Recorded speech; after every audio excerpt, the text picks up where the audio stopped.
Shalom Kak. Perkenalkan, nama saya Rismoli Syegian dari Prodi PAK semester 5. Di sini saya mau bertanya, sebenarnya kan Kak, tugas kami ada untuk mewawancarai setiap orang yang berbeda prodi dengan kami mengenai keselamatan. Tapi sebelum ke situ, terlebih dahulu saya mau Kakak duanya boleh memperkenalkan diri, baru gerejanya apa, prodinya apa. Oke, baik. Saya akan memperkenalkan diri saya. Nama saya Naomi Desikuna Sulitonga. Saya dari Prodi Pendidikan Penyuluh Agama. Dan saya dari Gereja HKBP. Selanjutnya saya adalah Aisyah Mura, saya gereja di HKBP juga, dan saya prodi PPA. Oke, yang pertama Kakak dulu. Menurut Kakak, seperti apa pandangan Kakak mengenai keselamatan itu? Keselamatan. Menurut saya keselamatan itu ialah anugerah yang diberikan Tuhan kepada kita, bukan karena kita telah berbuat baik, tapi Tuhan memberikannya secara cuma-cuma. Nah, sekarang kalau menurut Kakak, Menurut saya keselamatan itu adalah janji yang telah Tuhan genapi dalam firman-Nya, seperti yang dikatakan di Alkitab bahwa kamu akan mengurus umat-Mu yang Allah menjanjikan anaknya untuk menyelamatkan manusia, dan manusia itu akan hidup kekal jika ia percaya. Saya mengimani itu dalam diri saya bahwa keselamatan itu adalah janji yang akan diberikan kepada manusia bagi mereka yang percaya kepada Dia. terima kasih Kak. Oke, Kak. Shalom Bang Kak. Perkenalkan, nama saya Rismoli Syegian. Di sini kan Kak, mau dia saya tanya tentang tugas kami Kak. Tapi sebelum itu kan Kak, boleh orang kakak abang dulu perkenalan, baru gereja di mana sama prodi apa? Ya. Perkenalkan, nama saya Nino Sitohang, saya prodi teologi, saya denominasi gereja GKPP, Gereja Pak. Baik, perkenalkan, nama saya Selviana Putri Nilahom. Saya juga prodi teologi semester 7. Saya denominasi gereja GKPPD. Abang lah dulu ya Bang. Menurut abang, secara pribadi, seperti apa itu keselamatannya? Oke, baik. Yang Tuhan berikan kepada kita manusia, yaitu secara universal. Universal adalah menyeluruh untuk semua orang ketika dia masih percaya kepada Tuhan. Jadi keselamatan ini adalah yang diberikan Tuhan kepada kita supaya kita keluar dari belenggu dosa. Karena dosa yang telah kita perbuat, itulah sebabnya Tuhan memberikan keselamatan agar kita selamat dari dosa tersebut. Nah, jadi bagaimana kita melihat bentuk keselamatan ini dari Tuhan adalah ketika kita melihat karya penebusan yang Tuhan berikan kepada kita melalui kematian-Nya di kayu salib. Seperti yang telah kita ketahui dalam surat Efesus 2 ayat 8, bahwasanya oleh karena kasih karunia yang Tuhan berikan kepada kita, kamu selamat. Dan juga itu bukan karena hasil usaha kita, tetapi pemberian dari Yesus Kristus. Saya kira dari saya itu. Kalau menurut Kakak, Iya, kurang lebihnya memang keselamatan yang sudah disampaikan oleh saudara kita Nino.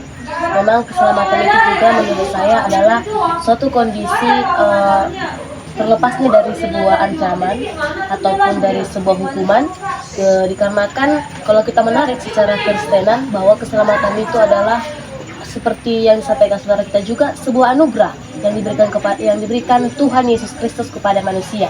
Makanya kita tahu bahwa Tuhan Yesus itu mati di kayu salib itu untuk memberikan keselamatan, karena besar kasih karunia Allah terhadap anak-anaknya pada kita umat manusia.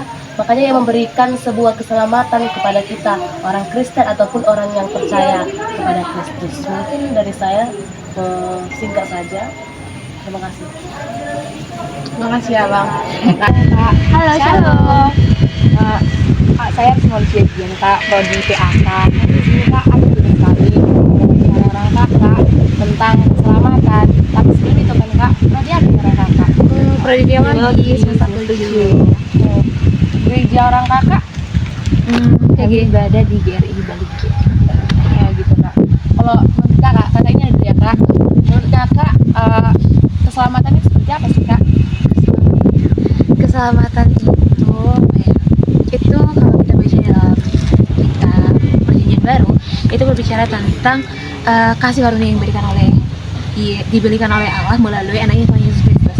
Nah, bagaimana kita mendapatkan itu? Ketika kita menerima Dia sebagai juru selamat kita, bukan perkara kita pergi ke gereja, bukan perkara kita melakukan amal baik, bukan perkara kita menolong orang, bukan seperti itu. Tapi itu adalah ketika kita menerima dia sebagai juru selamat kita yang berotoritas dalam kehidupan kita. Sambalnya itu kita menjadi orang yang percaya. Ketika kita menjadi orang percaya menerima dia sebagai juru selamat kita, tentunya kita akan melihat karakteristik dari Kristus itu, karakteristik dari Yesus itu, sehingga buah perbaikan itu akan berjalan, akan ngikut juga gitu.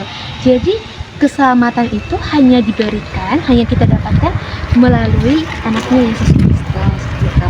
Nah, ada firman Tuhan yang juga mengatakan kayak gini, keselamatan itu bukan berbicara tentang selamat dari tabrakan, bukan seperti itu, tapi adalah berbicara tentang keselamatan yang kekekalan gitu. Jadi setelah mati nanti apa yang kita dapat? Ada sesuatu yang berharga, yang itu disebut sebagai anugerah keselamatan yang kita dapatkan melalui anaknya Tuhan Yesus Kristus. Nah, oleh karena itu keselamatan juga seringkali dibandingkan dengan hidup baru di dalam Yesus Kristus. Yang artinya teman-teman, ketika seseorang itu menerima Yesus sebagai juru selamatnya, menerima dia sebagai juru selamatnya, dan tentunya memberikan hidupnya sepenuhnya kepada Tuhan, melakukan apa yang berkenan di hadapan Tuhan sesuai dengan kehendaknya, dia itu akan diselamatkan. Kasih ya Kak. Iya. Kalau menurut Kak Wilda kayak mana? Udah cukup banyak ya disampaikan Kak Lela. Kalau menurut Winda secara pribadi, keselamatan itu merupakan anugerah yang artinya dari Yesus Kristus yang dibagikan secara semua, bukan karena kamu baik, seberapa baiknya kamu sama orang, kamu udah sedekah, tapi itu merupakan hal yang sia-sia, sebuah kado pemberian. Namun ketika kamu sudah menerima keselamatan itu, kamu bukan hanya berdiam diri, tapi biarlah kiranya kehidupanmu tuh berdampak bagi banyak orang. Bagaimana orang melihat dirimu itu sebagai karakter Kristus, sehingga ketika kamu melakukan hal apapun yang kamu lakukan, orang mempermuliakan nama Tuhan. Oh, dia anak Tuhan Yesus, dia pemberani, dia bersemangat, itu semua karena kemuliaan Tuhan. Dan menurut saya pribadi, keselamatan itu juga harus ada dampaknya, feedbacknya. Artinya ketika kamu diselamatkan, kamu juga berdampak bagi banyak orang. So, kalau dibilang keselamatan itu menerima sejatinya kepada Yesus Kristus, bukan hanya menerima, tapi kamu juga melakukan apa yang menjadi bagian dalam kehidupanmu untuk mempermuliakan Tuhan. Makasih ya Kak.